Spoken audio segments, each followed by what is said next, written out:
Chào mừng các bạn đã đến với kênh Khoa học và Khám phá. Thời gian chỉ chuyển động theo một hướng, là tiến về phía trước. Một cậu bé rồi sẽ trở thành một ông lão, nhưng một ông lão không thể quay trở lại thành một cậu bé. Một tách trà bị rơi vỡ và không thể quay trở lại nguyên vẹn như lúc ban đầu.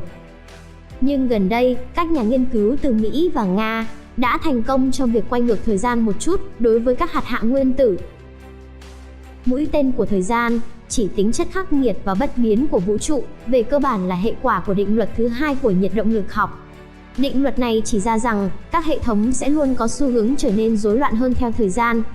Nhưng gần đây, các nhà nghiên cứu từ Mỹ và Nga đã bẻ cong mũi tên đó một chút, ít nhất là đối với các hạt hạng nguyên tử. Trong một nghiên cứu được công bố trên tạp chí Scientific Reports, các nhà khoa học đã điều khiển mũi tên thời gian bằng cách sử dụng một máy tính lượng tử thô sơ được tạo thành từ nhiều bit lượng tử, hay còn được gọi là qubit, là đơn vị tính của thông tin lượng tử, thực hiện các phép tính. Ở quy mô hạng nguyên tử, các quy tắc khác thường của cơ học lượng tử luôn chiếm lĩnh. Các nhà vật lý mô tả trạng thái của các hệ thống thông qua một cấu trúc toán học, gọi là hàm sóng.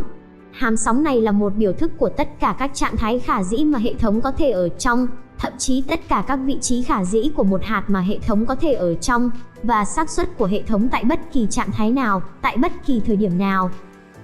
Nói chung, khi thời gian trôi qua, các hàm sóng lan rộng ra, vị trí khả dĩ của một hạt có thể xa hơn nếu quan sát trong vòng 1 giờ thay vì 5 phút. Hoàn tác chức năng lan truyền của sóng cũng tương tự như chúng ta cố gắng gom nhặt hết số sữa đã bị đổ trở lại bình. Nhưng đó là chính xác những gì mà các nhà nghiên cứu đã đạt được trong thí nghiệm mới này. Theo Valery Vinokur, trưởng nhóm nghiên cứu và là một nhà vật lý tại phòng thí nghiệm quốc gia Argonne, tại Illinois, nói với Live Science: về cơ bản, điều này không thể tự xảy ra, giống như nếu bạn trao cho con khỉ một chiếc máy đánh chữ và nhiều thời gian, nó có thể viết tác phẩm Shakespeare. Nói cách khác, về mặt kỹ thuật thì điều này có thể xảy ra, nhưng cũng có thể không xảy ra. Bằng cách kiểm soát các thử nghiệm một cách tỉ mỉ, các nhà khoa học đã biến điều không thể thành có thể. Giáo sư vật lý Stephen Bartlett tại Đại học Sydney, ông không tham gia vào nghiên cứu, cho biết: bạn thực sự cần nhiều sự kiểm soát kỹ thuật tỉ mỉ để làm cho tất cả các mảnh vỡ của một tách trà gắn trở lại với nhau. Để làm được điều đó, bạn phải có rất nhiều quyền kiểm soát hệ thống, và máy tính lượng tử là thứ cho phép chúng ta có một lượng lớn quyền kiểm soát đối với một hệ thống lượng tử mô phỏng. Các nhà nghiên cứu đã sử dụng một máy tính lượng tử để mô phỏng một hạt đơn lẻ, hàm sóng của nó lan truyền theo thời gian, giống như một làn sóng gợn trong ao.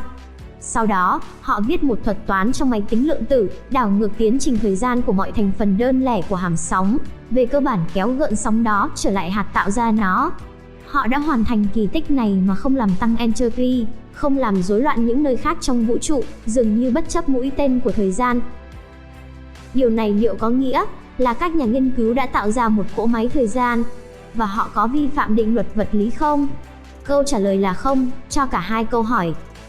Định luật thứ hai của nhiệt động lực học chỉ ra rằng trật tự của vũ trụ phải giảm dần theo thời gian, nhưng nó vẫn có thể giữ nguyên trong những trường hợp rất đặc biệt. Và thí nghiệm này đủ nhỏ, đủ ngắn, đủ kiểm soát để vũ trụ không thu thêm hay mất đi năng lượng. Khi sóng đã được tạo ra và lan tỏa trong ao, sẽ rất rắc rối và phức tạp để sóng quay trở lại. Nhưng điều này có thể xảy ra trong thế giới lượng tử, trong một trường hợp rất đơn giản. Nói cách khác, họ có thể có được sự kiểm soát bởi máy tính lượng tử để hoàn tác hiệu ứng của thời gian. Sau khi chương trình hoạt động, hệ thống quay trở lại trạng thái ban đầu với 85% thời gian. Tuy nhiên, từ qubit thứ 3 hoạt động, tỷ lệ quay trở lại trạng thái ban đầu chỉ đạt 50% thời gian. Theo các nhà nghiên cứu, sự phức tạp của hệ thống đã tăng quá nhiều kể từ qubit thứ 3, khiến máy tính lượng tử cứng hơn để duy trì quyền kiểm soát trên tất cả tình trạng. Nếu không có sự kiểm soát đó, entropy không được kiềm chế, và quá trình đảo ngược thời gian không thể hoàn thành. Tuy nhiên, họ đang nhắm đến các hệ thống lớn hơn và các máy tính lượng tử lớn hơn cho các bước tiếp theo. Chúng ta đang bước vào một phần hoàn toàn mới của thế giới lượng tử. Một nhóm các nhà vật lý từ Trung tâm Nguyên tử siêu lạnh Harvard MIT đã phát triển một loại máy tính lượng tử đặc biệt, được gọi là trình mô phỏng lượng tử, có thể lập trình có khả năng hoạt động với số lượng 256 qubit, hay bit lượng tử. Đây là số qubit lớn nhất từ trước đến nay mà các nhà khoa học đạt được. Hệ thống đánh dấu một bước quan trọng trong việc xây dựng các cỗ máy lượng tử quy mô lớn, có thể được sử dụng để làm sáng tỏ một loạt các quá trình lượng tử phức tạp, và cuối cùng giúp mang lại những đột phá trong khoa học và nhiều lĩnh vực khác, vượt qua các rào cản nghiên cứu, vượt quá khả năng của cả những siêu máy tính nhanh nhất hiện nay. Qubit là nền tảng cơ bản mà máy tính lượng tử chạy trên đó, và là nguồn gốc của sức mạnh xử lý khổng lồ của chúng. Theo Mikhail Lukin, giáo sư vật lý George Vassmer Leverett, đồng giám đốc sáng kiến lượng tử Harvard, và một trong những tác giả cao cấp của nghiên cứu được xuất bản trên tạp chí Nature cho rằng, nghiên cứu đột phá này chuyển lĩnh vực tính toán lượng tử sang một trang mới mà chưa từng có ai đặt chân đến. Ông nói thêm, chúng ta đang bước vào một phần hoàn toàn mới của thế giới lượng tử. Theo Sefer Ebadi, một sinh viên vật lý tại trường khoa học và nghệ thuật sau đại học, và là tác giả chính của nghiên cứu, chính sự kết hợp giữa kích thước chưa từng có và khả năng lập trình của hệ thống đã đặt nó ở vị trí tân tiến nhất trong cuộc đua cho một máy tính lượng tử, khai thác đặc tính bí ẩn của vật chất ở quy mô cực nhỏ để nâng cao sức mạnh xử lý. Trong những trường hợp thích hợp, sự gia tăng qubit có nghĩa là hệ thống có thể lưu trữ và xử lý thông tin theo cấp số nhân nhiều hơn so với các bit cổ điển mà máy tính tiêu chuẩn chạy trên đó. Theo Ebadi giải thích về kích thước khổng lồ của hệ thống, số lượng trạng thái lượng tử có thể có, với chỉ 256 qubit, đã vượt quá số nguyên tử trong hệ mặt trời.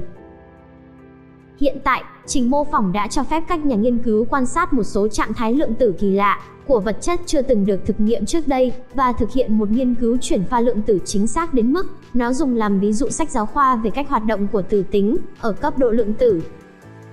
Những thí nghiệm này cung cấp những hiểu biết sâu sắc về các thuộc tính vật lý cơ bản của vật lý lượng tử, và có thể giúp chỉ cho các nhà khoa học cách thiết kế vật liệu mới với các đặc tính kỳ lạ.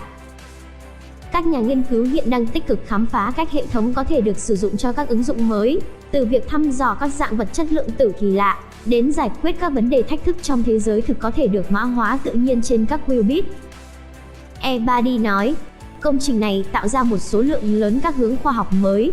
Chúng tôi đang ở gần giới hạn của những gì có thể được thực hiện với các hệ thống này. Cảm ơn các bạn đã theo dõi video.